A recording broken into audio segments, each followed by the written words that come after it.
नमस्कार, मी जयश्री वाघमारे. पैठणी म्हटलं की आपल्या डोळ्यासमोर एक पारंपरिक गोष्ट लक्षात येते आणि हा फार जुन्या काळापासून चालत आलेला प्रकार आहे.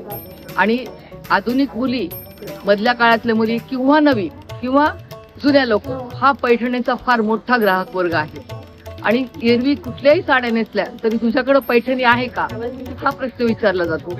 त्यामुळं घरोघरी पैठणी असं मी एक ब्रीदवाक्य म्हणेल की पैठणी ही घरोघरी हवी.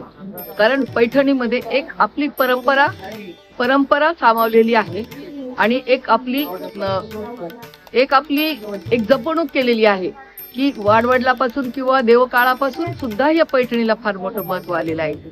मी पैठणी दालन, मी नवीनच आलेली इथं, पैठणी दालन पाहिलं आणि लगेचच माझे पाय ह्या दुकानाकडे वळाले.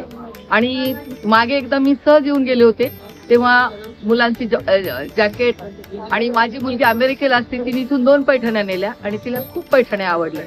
त्यानंतर आज मी आहेराच्या निमित्ताने पण मी म्हटलं पैठणीच घ्यायची आपल्याला, तर मी इथे 2 पैठण्या घेतल्या. आज कमी जास्त रेंजमध्ये पैठण्या आहेत. विशेष म्हणजे मला पैठणीचे कलर व्हरायटी तर आवडल्यात, पण इथे दाखवण्याची जी पद्धत आहे, बोलण्याच्या ज्या पद्धती आहेत, आणि कंटाळा करत नाहीये दाखवण्याचा. म्हणजे आम्ही दमून जाऊ पाहून, पण दाखवणाऱ्यांना उत्साहाने प्रत्येक जण इथं कस्टमरचं स्वागत केलं जातं. त्यामुळं मला हे पैठणी दालन फार आवडलेलं आहे आणि मी तर घेणारच आणि आजूबाजूला इतरांना सुद्धा या पैठणीबद्दल सांगणार. धन्यवाद.